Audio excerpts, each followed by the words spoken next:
Yan, maipabak po kay Kongan, Kaching Kapampangan. Ngayon naman po magluto tamong ginataang tulingan. Sino pong kumakain ng tulingan sa inyo?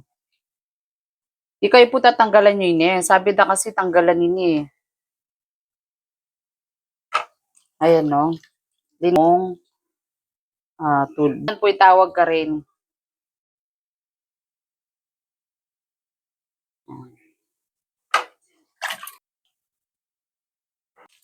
Isda naman tayo ngayon.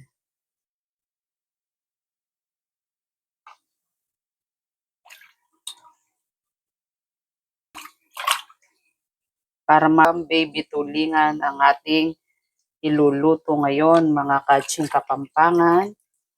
Ikaw po na yung ulam nyo, Kaching Kapampangan. Tanghalian na naman, ulam for today ni Kaching Kapampangan.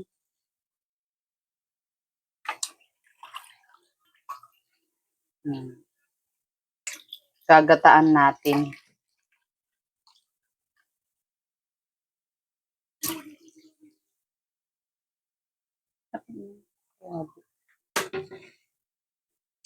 Tungga-tunggalan tala pong linisin kasi may mga dugo po to sa loob. Kaya dapat isa-isayin natin ang paglinis ng ating baby tulingan. Matataba po siya.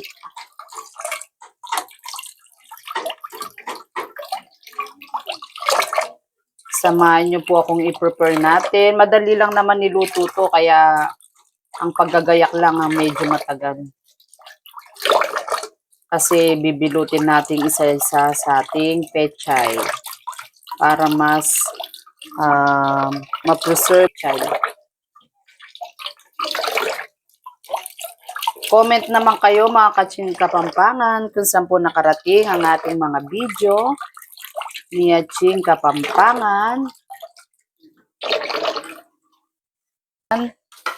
Iwain natin ang ating mga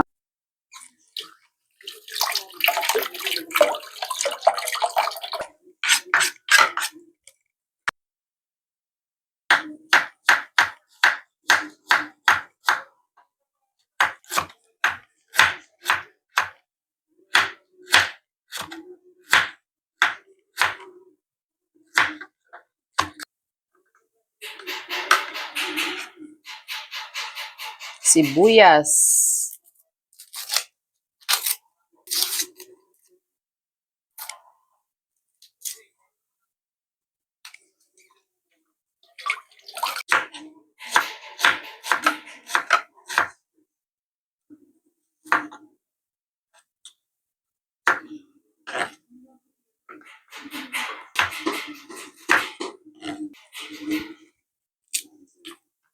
Bawang. Hindi na natin pipinuin yung bawang kasi isasapid lang naman natin to sa kawali.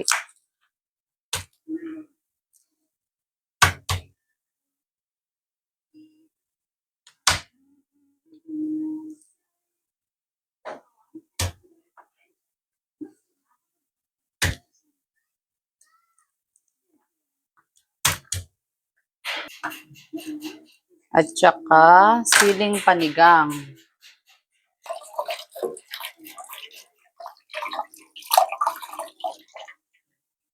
Ngayon naman, naiwanan natin lahat ang ating panimpla. Dito. Ilalim po natin to. Kabitala kinlalam din kaya katang ingredients. Bakanita, pagka ito ay kumulo, lasa sa ating ginataang tulingan. Dagdagan ko pa ng isang sibuyas para mas ngani at Kaching Kapampangan. More sibuyas, more sarap.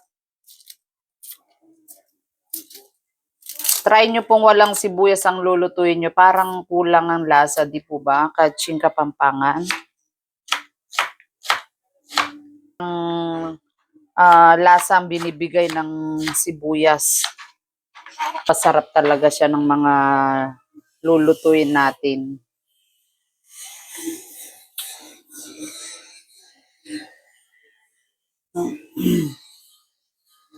Ngayon naman, iwain natin ang ating pechay.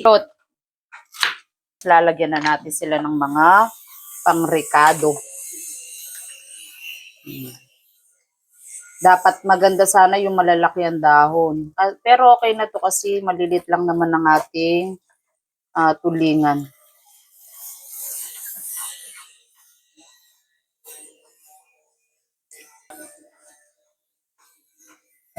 Tulangan. Ayan, makanino po yung gawan tamo.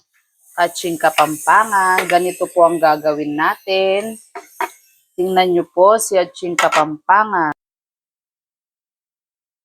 Bibilutin natin siya ng isa-isa. Para pagka nilagay natin doon sa kawali. Yan, ganyan. Guess. Oh. Ay. Yan no, Kaching Kapampangan no. Balot na balot. Mamaya titiklop.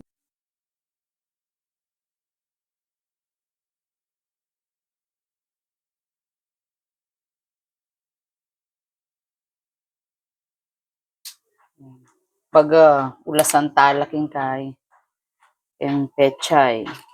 Dilutin natin sa pechay. Ang dahon, ipantatakip naman po natin. Ang lahat po ba'y kumakain nito, mga Kaching Kapampangan? Shoutout naman po sa inyong mga kumakain nito. Kapuso, kapamilya, kapatid. Ang lahat po ba'y kumakain nito? Sana po sa mga video na napapanood nyo sa akin, may mga natututunan po tayo kahit papano. Nilalagay po natin ganito. Yan, mga hilera lang po natin ng ganyan. Kapag luto na at kumuha tayo ng isda, hindi po siya madudurog kasi nakabalot siya ng isa-isa. Pero the best ang lasa nito, Kaching Kapampangan.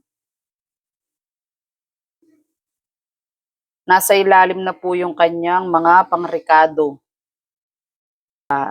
I'm sure lasang-lasa to. Yan, lagyan na natin ng asin. Asin.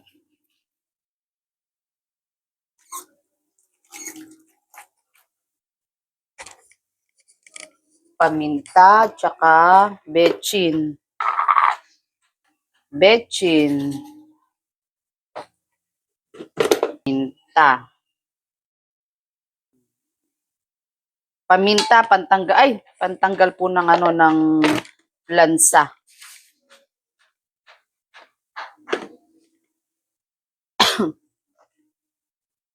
Ilagay na rin po yung ating sili. Suka. Mga 3 suka lang po siguro kasi lalagyan pa natin to ng gata mamaya.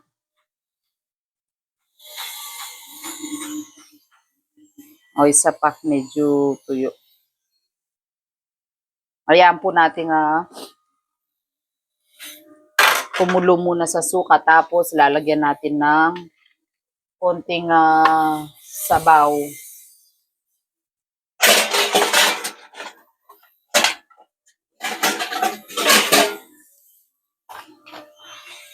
Takpan muna po natin. Ayan natin.